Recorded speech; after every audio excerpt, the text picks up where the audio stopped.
Hello guys, आप सभी का स्वागत है एक और नए वीडियो में हमारे चैनल के ऊपर। एंड यार, मैं सोच रहा था सीज़न ख़त्म हो चुका है और इतने इंटरेस्टिंग सीज़न का एंड हो चुका है, तो क्यों ना आज हम बात करें कुछ ऐसे इंटरेस्टिंग एंड अननोन फैक्ट्स के बारे में। हो सकता है कुछ आपने सुने हो सकता है आपने नहीं सुने हो। तो यार, आई होप आपको ये फैक्ट्स पहली बार पता चले और आप अमेज हो कि भाई ये फुटबॉल कितना मतलब आश्चर्यजनक एक गेम है। ठीक है ना। तो मैंने अभी एक शॉर्ट्स की वीडियो भी डाली थी एंड एक नॉर्मल वीडियो भी डाली थी। मैं शॉर्ट्स जो है ओकेजनली बनाया करूँगा जब ऐसा लगता है मुझे कि हाँ, एक शॉर्ट फॉर्मेट कंटेंट होना ज़रूरी है, बट मैं लॉन्ग वीडियोस पे ही फोकस करना चाहूँगा। So without wasting any time, let's start our video. तो fact number 1, Chelsea were the only club in the history of football जिनके ट्रॉफी कैबिनेट पे एक ही टाइम पे यूसीएल और यूरोपा लीग दोनों पड़ी हुई थी। यानी कि एक तो होती है नॉर्मल ट्रॉफी ट्रॉफी कैबिनेट कि आपने कभी सालों पहले यूरोपा जीता और अब यूसीएल जीता हो, नहीं, एग्जैक्ट टाइम पे सेम ईयर वाली उनके पास पड़ी हुई थी। ये किस लिए हुआ था? क्योंकि 2012 में जो ड्रॉगबा के हेडर की वजह से वो लोग जीते थे यूसीएल, इवेंचुअली ड्रॉ होकर पेनल्टीज पे जीते थे।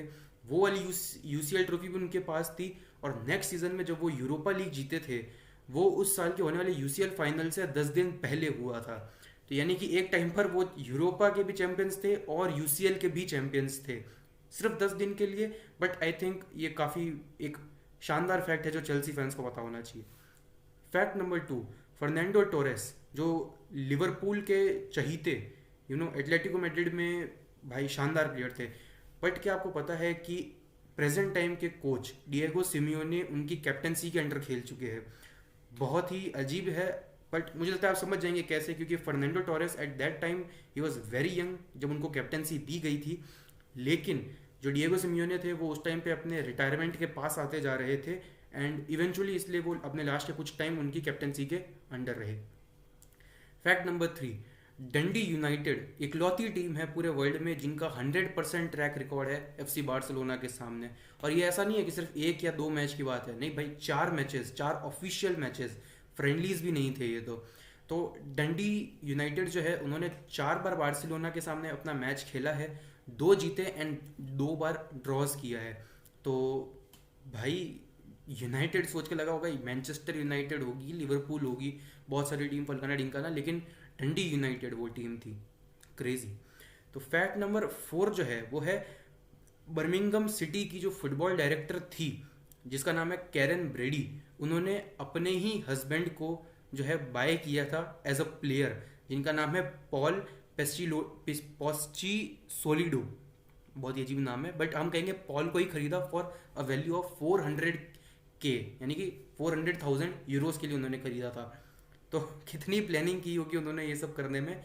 एंड ये हमको बताता है कि भाई, आपको अगर प्रोफेशनल फुटबॉल खेलना है तो एक ही काम करना है कि अपनी वाइफ या अपने रिश्तेदार को बोल देना कि भाई फुटबॉलिंग डायरेक्टर बन जाओ।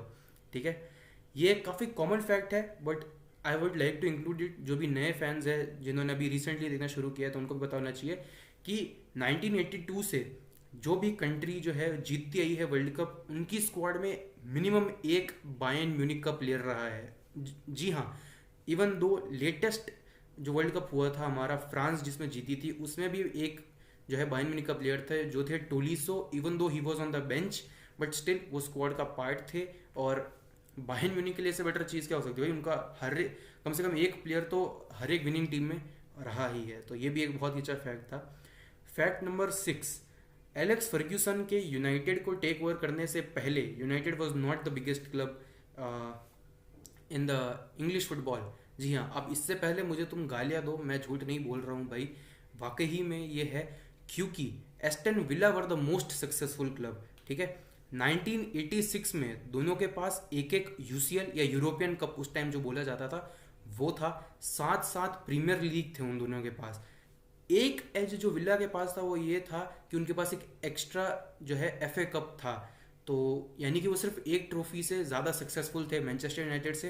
एंड फिर हमको पता ही है कि सर एलेक्स फर्ग्यूसन ने तो भाई पूरा मतलब इंग्लिश फुटबॉल ही चेंज करके रख दिया। तो जो यूनाइटेड फैंस जो अब हिस्ट्री यूनाइटेड एफसी हो चुके हैं, तो एक और फैक्ट है तुम लोगों के लिए। ठीक है। एक और, तो फैक्ट नंबर 7, ठीक है ना। और भाई ये fact I think it is the most unknown and most interesting fact जो काफ़ी लोगों को नहीं पता होगा तो वो ये है कि जब भी हम योहान क्राइफ का नाम सुनते हैं तो हमारे दिमाग में दो क्लब आते हैं, ठीक है ना। तीसरी चीज़ जो आती है, ये पहली चीज़ जो आती है वो उनकी फिलोसफी है, बाकी आती है आयाक्स एंड बार्सिलोना। लेकिन काफ़ी लोगों को ये नहीं पता होगा कि वो पेरिस सेंट जर्मन यानी पीएसजी से भी खेल चुके हैं। उनके लिए उन्होंने 2 मैचेस खेले थे, जस्ट बिकॉज उनके जो उस टाइम के जो ओनर थे डैनियल हैचर, वो बहुत बड़े एक डिज़ाइनर थे, ठीक है ना, इंटीरियर डिज़ाइनर थे और ऐसी डिज़ाइनिंग वगैरह बहुत उनकी फेमस थी उस टाइम के। And Johan Cruyff was a fan of his, तो उनके लिए, उनकी वजह से वो पीएसजी में 2 मैचेस खेले थे। एंड जो वो बैच है ना पीएसजी का, ब्लू रेड एंड वाइट वाला, वो फेमस बैच उन्होंने ही डिज़ाइन करवाया था। फैक्ट नंबर 8 जो कि बहुत ही बेंटर वाला फैक्ट है, बट मैं तब भी बोलना चाहूँगा, ठीक है ना। गैरेथ बेल का जो पहला ट्रॉफी लेस सीजन था उनके प्रोफेशनल करियर में, वो टोटनहम हॉटस्पर्स में आया था। एंड उसके बाद उन्होंने रियल मैड्रिड के साथ बहुत सक्सेसफुल टाइम निकाला और ये सीज़न भी जो उनका आखिरी है। बट फिर उनका नेक्स्ट ट्रॉफी लेस सीजन भी एट लोन स्पर्स में ही आता है जो कि बहुत आयरॉनिकल है। वे बेचारा अपना फुटबॉल ढूंढते हुए स्पर्स गया था एंड एक और ट्रॉफी लेस सीजन लेकर वापस आ गया था। तो स्पर्स में जाना थोड़ा सा आपके लिए खतरा ही रहता है, तो हैरी केन को भी टीम चेंज ही कर लेनी चाहिए, हैरी केन और सॉन को, ठीक है। अब ये जो फैक्ट है ये हमारे गनर लोगों के लिए है, आर्सेनल लोगों के लिए है, ठीक है ना, जो कि मेरे हिसाब से अब सब 35+ हो चुके हैं आर्सेनल फैंस। तो 1908 में आर्सेनल की फाइनेंशियल सिचुएशन इतनी ख़राब थी कि उनके जो उस टाइम के प्रेसिडेंट थे या उस टाइम के जो उनके मालिक थे, उन्होंने सोचा था कि उनकी फुलहैम, चेल्सी या स्पर्स में से किसी एक के साथ मर्जर करवा दिया जाए, जिस वजह से क्लब शायद बच पाए। टेक्निकली तो नाम से तो नहीं बच पाएगा, बट कहीं ना कहीं वो फाउंडेशन बच पाए। बट इवेंचुअली वो प्लान हटा दिया गया था और फिर तो कभी हुआ नहीं। और फिर आर्सेनल वालों को उनकी हिस्ट्री भी मिल गई, 100 सालों बाद चल के, बट जो हुआ अच्छा हुआ। फैक्ट नंबर 10, एंड ये फैक्ट जो है ये एक्चुअल में प्रूव करता है कि why football is such a beautiful game. क्यों सारे एस्पेक्ट्स फुटबॉल में ज़रूरी होते हैं।